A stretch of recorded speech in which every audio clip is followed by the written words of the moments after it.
पत्नी की हत्या के मामले में असम के शोणितपुर जिले के रक्षा समारी के नतून बस्ती से पति को गिरफ्तार कर आज जेल भेज दिया गया है। आपको बताते चले कि धेकियाजुली थाना क्षेत्र के धिराई मुख गांव के निवासी नायब अली और हसीना बानो की पुत्री अजीदा बेगम का प्रेम विवाह हुआ था।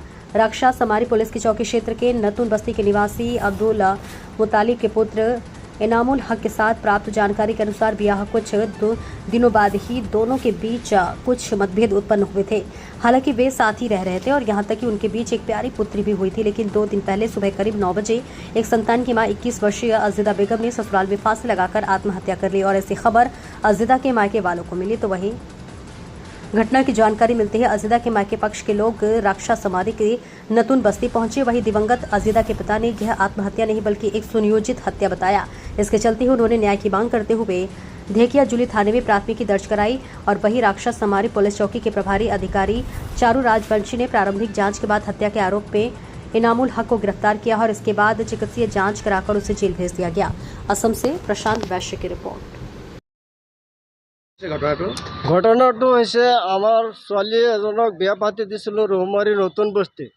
বিয়া পাতাৰ পিছত শাশুড়ী বোৱাৰীজনৰ মানে অলপ চলপ কাজিয়া ফেতনা বহুত দিন আগৰ পৰাই হৈ আছে।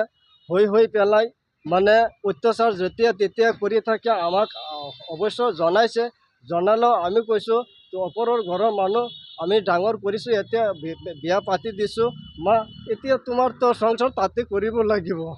এতিয়া আমি কি কৰিম? এতিয়া আমি বুজাই চুজাই কিনে আমি পঠাইছোঁ আৰু চমজিনকক আমি বুজাই পেলাই কৈছোঁ যে নিজৰ ঘৰৰ জুইটো নিজে লগাব নালাগে। ল'ৰাক বিয়া পাতি পেলাই ল'ৰাক এতিয়া যদি মানে কাজিয়া ভেটনা আপোনালোকে কৰি থাকে, নিজৰ সংসাৰটো নিজেই বিয়া কৰিব, এইবিলাক ভাল নহ'ব। এনেকৈ কৰি পেলাই সিহঁতক আমি কৈছোঁ আৰু আমাৰ ছোৱালীজনক বুজাই কিনে পঠাইছোঁ। এনেকৈ কৰোঁতে কালি ফটাক কৰি খবৰ কৰিছে মানুহটো মৰি গ'ল বোলে। মৰি গ'ল, মাৰি পেলাই সিহঁতে কি কৰিলে, এতিয়া ফাঁচি যাবৰ কাৰণে সিহঁতে এনেকৈ এটা ঠাইত মানে উঠাই ৰাখিছে। এইটো ছোৱালী মানুহ মাইকী মানুহ হৈ ইমান ওপৰত উঠিবই নোৱাৰে। কেঁচি বুলি কয়, কেঁচিত গৈ পেলাই উৰ্ণা দি পেলাই সেই কেনেকৈ ফাঁচি লগালে ইমান ওপৰত। কিন্তু এইটো সিহঁতে ষড়যন্ত্ৰ কৰি পেলাই কৈছে ছুইচাইড হৈছে বোলে। কিন্তু আমাৰ ছোৱালী ছুইচাইড হোৱা নাই, সিহঁতে মাৰি পেলাইছে। মাৰি পেলাই কিনা আমাক সিহঁতে বাচিবৰ কাৰণে ছুইচাইড বুলি কৈছে। কিন্তু আমাৰ কেতিয়াও বিশ্বাস নহয়। আৰু গাঁতত আমাক ডেড বডিটো দিব সিহঁতে দিবলৈ মানে টান পাইছে। আমি জবৰদস্তি কৰি কিনা ডেড বডিটো লৈছোঁ। গাঁতত দাগ আছে, দাগবিলাক ওলাই যাবৰ কাৰণে সিহঁতেই লৈ পেলাই সিহঁতে কাম কৰিব বুলি, সিহঁতৰ ঘৰত লৈ যাব বুলি বহুত মানে আমি জবৰদস্তি কৰি পেলাই আমি ডেড বডিটো ল'লোঁ। লোৱাৰ পিছত আমি গা ধোৱাৰ সময়ত মানে দাগবিলাক ওলাইছে, এটা কঁকালত, এটা বুকত আৰু মাথাটো আছে। 3-4টা মানে জখম ওলাইছে। এতিয়া কোমৰটো কঁকালটো ভাঙা আছে।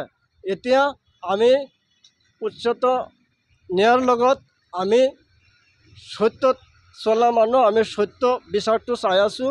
এতিয়া চৰকাৰে আমাৰ সত্য বিচাৰটো কৰি দিব। ন্যায়টো আমাৰ লাগিব। আমি কেছটো দিছোঁ। এতিয়া মানে আমাৰ মানে যাতে ন্যায়টো আমাক আমি চাম, আমাৰ ন্যায়টো লাগে। আমি আইনৰ আশ্ৰয় লৈছোঁ। এতিয়া আমাৰ মানে এইটো চৰকাৰে আমাক মানে সহায় সুবিধা কৰি পেলাই সিহঁতে যাতে আৰু কোনোবা দিনত মানে এনেকৈ বেলেগৰ ছোৱালীক বা কোনো এটা গাঁৱত যাতে এনেকুৱা অত্যাচাৰ কৰি পেলাই এজন মানুহ আৰু এজন মানুহক মাৰিব নোৱাৰে। সেইকাৰণে আমি আহ্বান জনাইছোঁ, চৰকাৰে উচিত বিচাৰটো আমাক দিব লাগিব।